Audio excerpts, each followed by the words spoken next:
voulu saisir l'opportunité de notre collaboration avec le FEJ pour avoir donc cette rencontre pour pouvoir accompagner les jeunes dans la mise en route de leurs projets.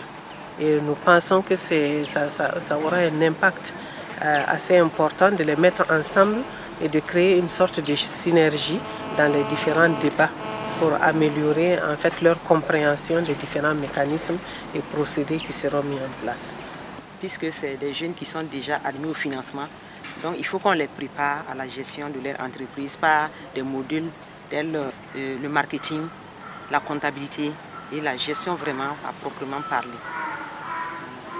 Donc c'est des outils qu'on va mettre à leur disposition pour les permettre en tout cas d'être opérationnels et qu'ils puissent gérer au mieux les ressources qu'on va mettre bientôt à leur disposition.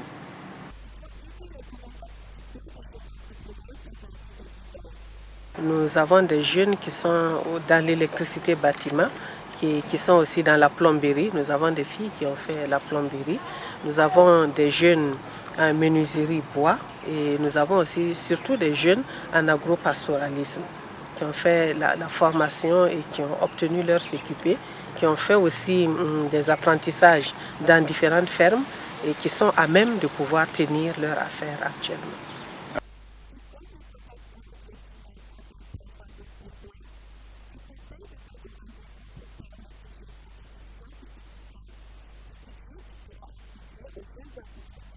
En fait, il faudrait qu'ils puissent vraiment s'informer, connaître les différents mécanismes et savoir que le financement qu'ils obtiennent, c'est vraiment pour des objectifs précis. C'est-à-dire mettre en œuvre le business plan qu'ils ont présenté et qui a été l'occasion des financements qu'ils ont obtenus. Donc pour nous, c'est vraiment primordial et on attend qu'ils acquièrent des procédés, des outils pour pouvoir mieux suivre leur affaire. Le conseil vraiment il sera permanent parce que les agents seront sur le terrain chaque mois pour voir comment est-ce qu'ils gèrent leurs projets. Il faut dire que dans le processus même de mise en place des crédits, le FEJ a pris soin de décaisser en 2 tranches. 2 tranches, pourquoi? C'est vraiment pour s'assurer que les fonds qu'on met à leur disposition, on met à leur disposition seront utilisés à bon escient. Donc la première tranche de 60%, c'est pour les permettre de s'installer. L'installation, ça peut être l'aménagement, ça peut être l'acquisition des équipements. Donc cette première tranche, ils vont les exécuter et les agents seront sur le terrain pour constater. Et c'est après ce constat qu'on fait le décaissement de la deuxième tranche. Et ensuite, maintenant, on fait un suivi régulier.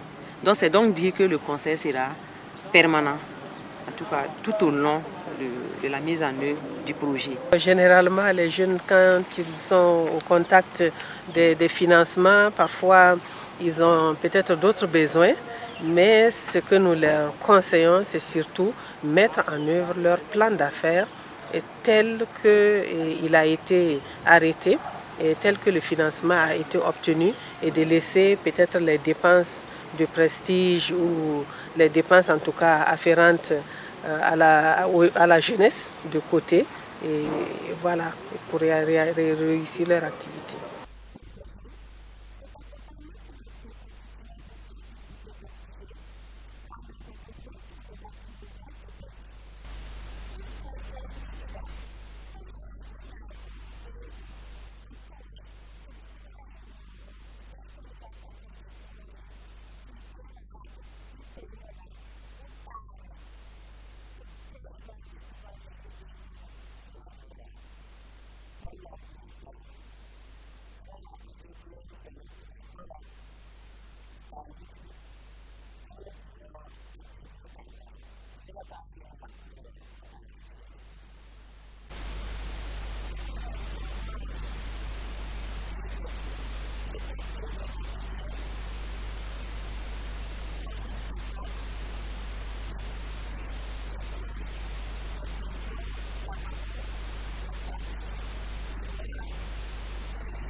Ava, so suku so korom tera.